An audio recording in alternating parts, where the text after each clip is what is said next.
Today, I, Shivansh Bansal, co-founder at Law Community, welcome you all on Lawyers Speak. We have invited another special guest, Ms. Pramanshi. She is panel advocate in Delhi Legal Service Authority. She is also co-founder of Divas Prick Consultants, an educational management organization. She is also an avid writer and has written for many magazines and education reforms and right to education. We are here to know more about her journey and learn from her. Hello, ma'am. Welcome to Law Community.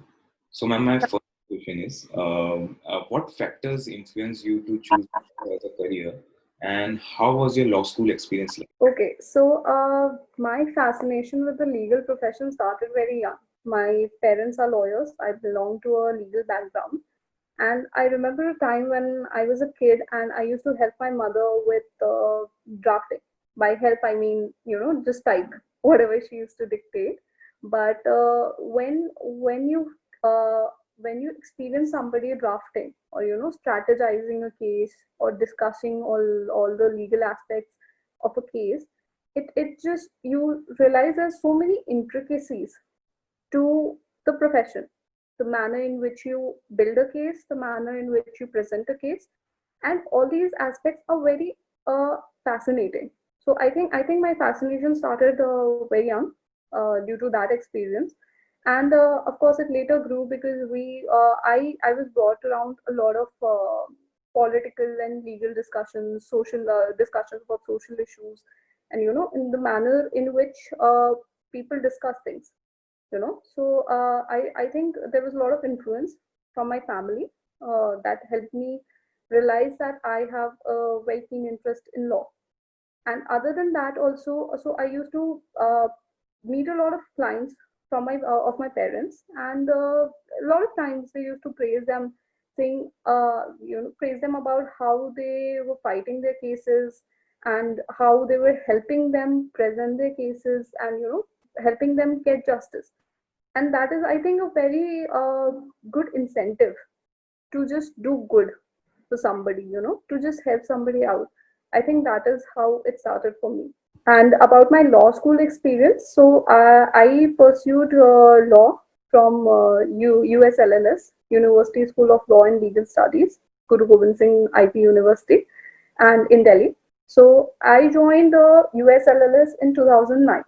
I was in the batch 2009 to 14, and it was a very crucial time for the college then, because the campus used to be in Kashmiri Gate back then in 2009. And I remember it was, I think, in the beginning of the fourth semester or something, that we shifted to Dwarka. So initially, we did not have a lot of access to a lot of facilities, because the college was shifting, the management was changing, the building was changing. But it was a wonderful campus. And when we moved to Dwarka, so a lot of for a couple of years, when you are entering a new campus, it's a new building, there's new facilities. So the time that it takes to set things up in a new in a new place. So we did not have a lot of facilities back then, and as we do now. And but our faculty was very good. They were very interactive. We could personally approach them, and yeah, and I had wonderful friends.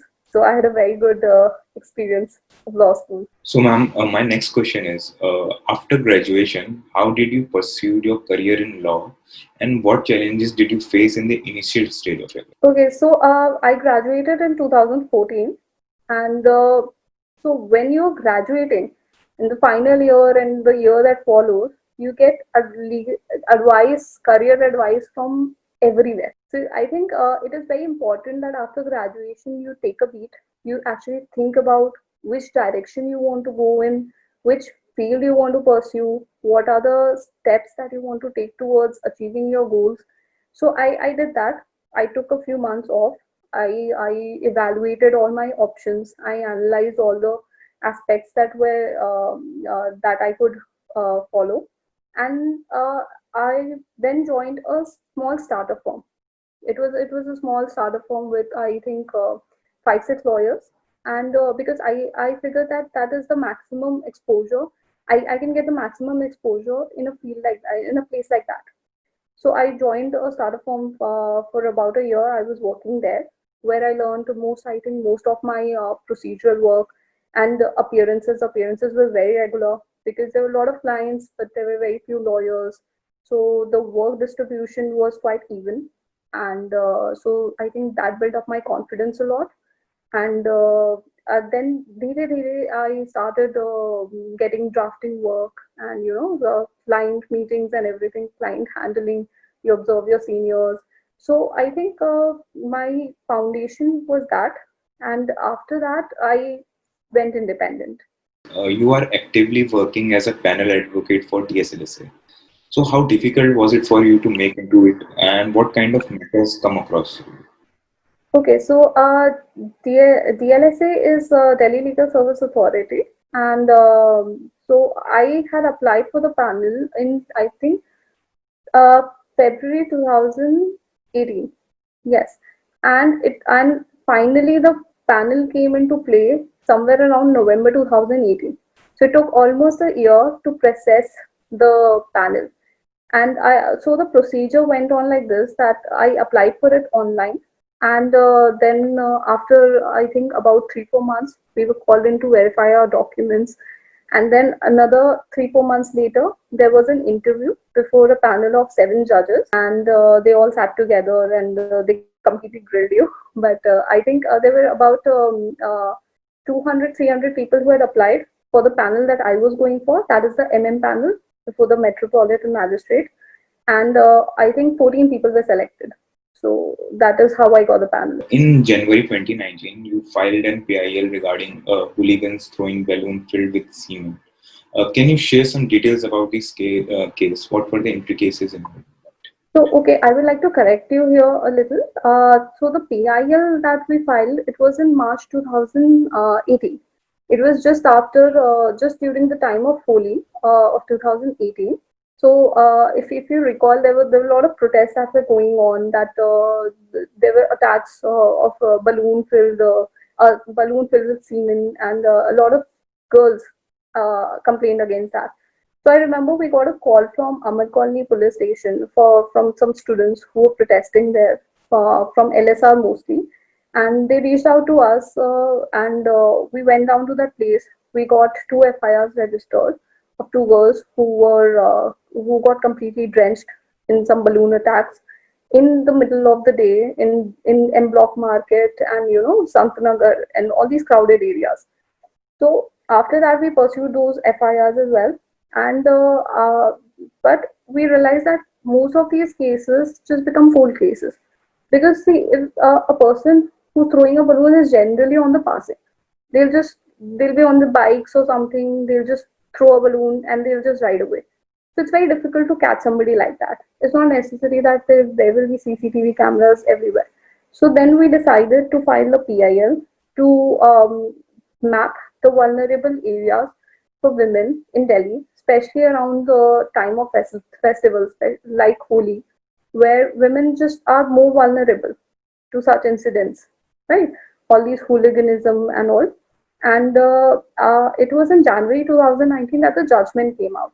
This is a reported case, Pramanshi and others versus Union of India.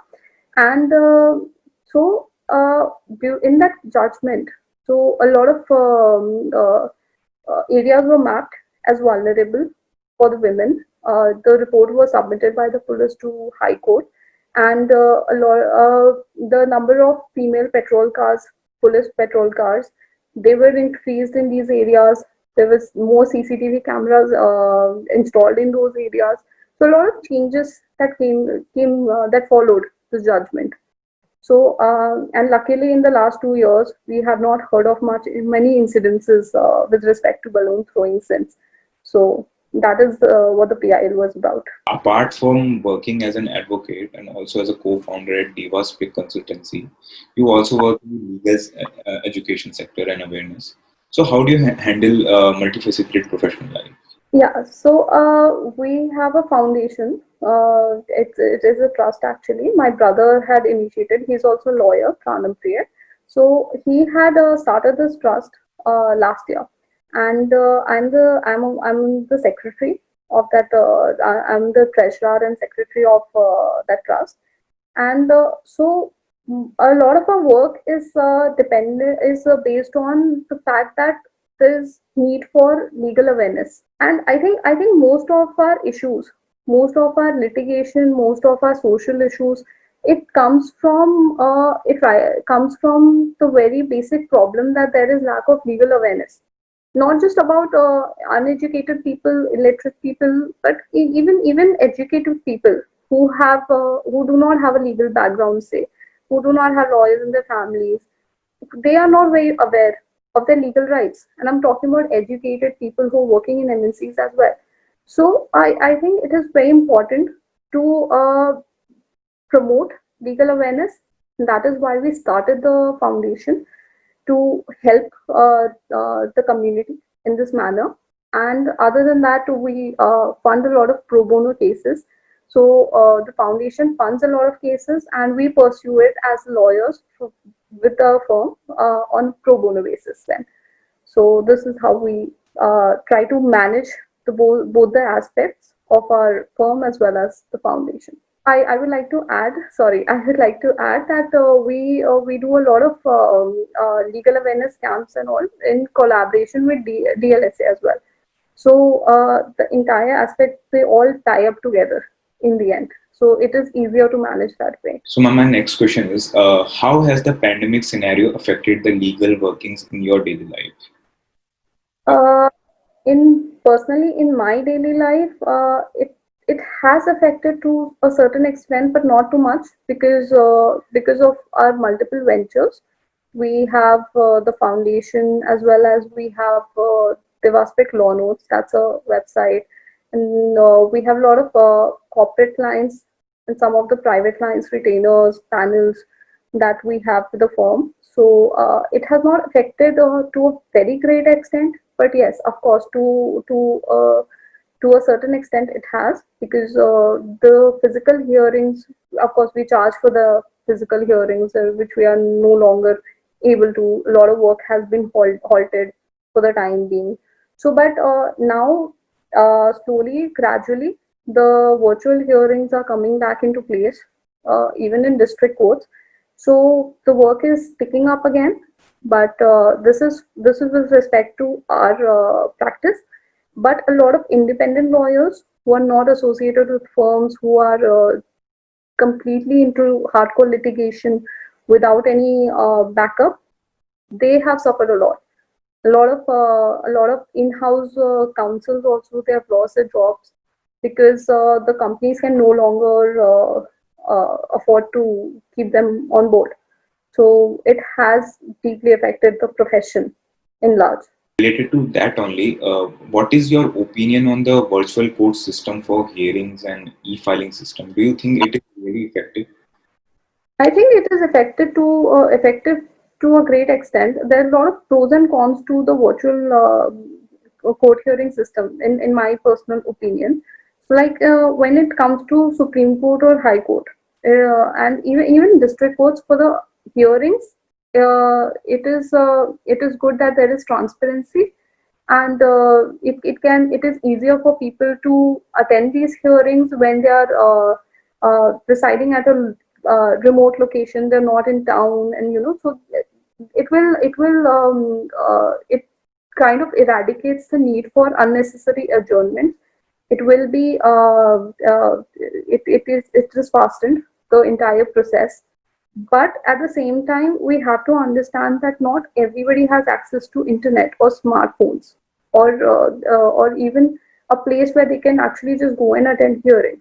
So, like, I have a lot of clients from DLSA. I come across a lot of people who don't even have their ID cards. In 2020, people don't have their ID cards.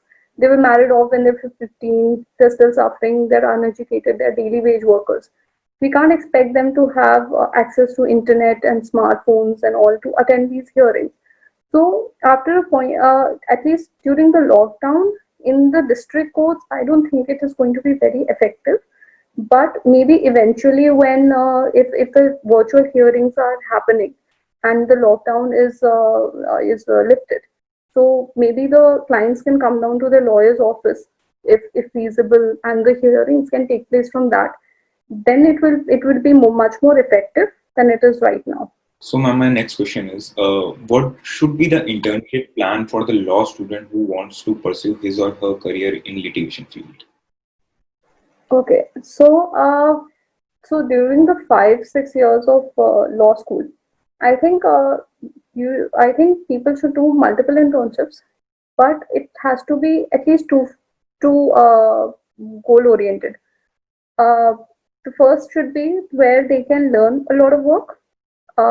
Like if you intern under some lawyers or some small startup firms where the intern actually gets some exposure and work. Because see, in my personal opinion as well, I have come across situations where I was just given research work, or just taking out printouts of the judgments and all. This is not good enough. I think when the time is wasted during an internship, when you graduate, and this happened with me as well. When I graduated, I had to spend an entire year trying to cover up the work that I should have learned in my internship. Basics of drafting and procedural and all. So I think it is very important that in some interns, the interns should do some internships where they actually learn the work. I understand there is this need to intern with a lot of reputed tier A, tier B firms because it looks good on the resume, and it is very important to do that as well because you network a lot in these places. Networking is a very important aspect of law, and all these groups that you need to enter. So I think it is important that you associate yourself with some brand names as well. But also, do not ignore the internships. Just thinking some internships where you can actually learn the work, just thinking that, okay, this is just a lawyer. It's not going to look very great on my resume. You need to learn the work as well. Okay, so you need to balance these things out. And for people who are looking to graduate and who are looking to join some firm, I would so I always suggest to my interns as well that at least in the final year, try to get at least 2 3 months of internship at the firm that you're targeting, because that is how you build up internal relations. Tomorrow when you apply, these people already know your work ethic. They already know the kind of work that you will do, right? So they will be a little more biased towards you while hiring and choosing between other aspirants.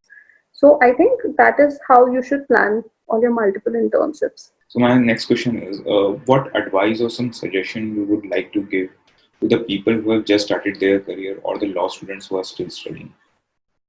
See, honestly, I feel really bad for the class of 2020 and 2021 because they have just been robbed of a lot of opportunities and experiences that should that they should have had in the final year and the first year of their practice. They are going to enter into a world where there's going to be recession, there's going to be lack of jobs. They will not have the experience and internship experiences and practical experiences that go with it.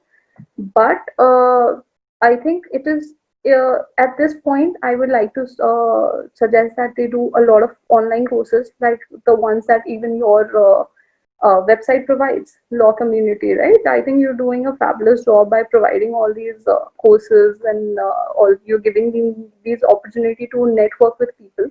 So I think the classes that are about to graduate or will graduate in the coming year, who have actually just graduated. So these people, you need to help yourself in this regard. If you have interned before some with some other lawyers or some startups and all, just be a little blunt. Reach out to them. Tell them that you need to learn the work. Just ask them to give one sample problem or draft or anything. Pick up on the drafting. There's a lot of drafts online as well. There's a lot of courses that are happening. There's a lot of webinars that are happening. So when you see a lot of webinars, like a lot of senior lawyers, they are conducting webinars and all. They will at least tell you about the practical issues that come into play, right?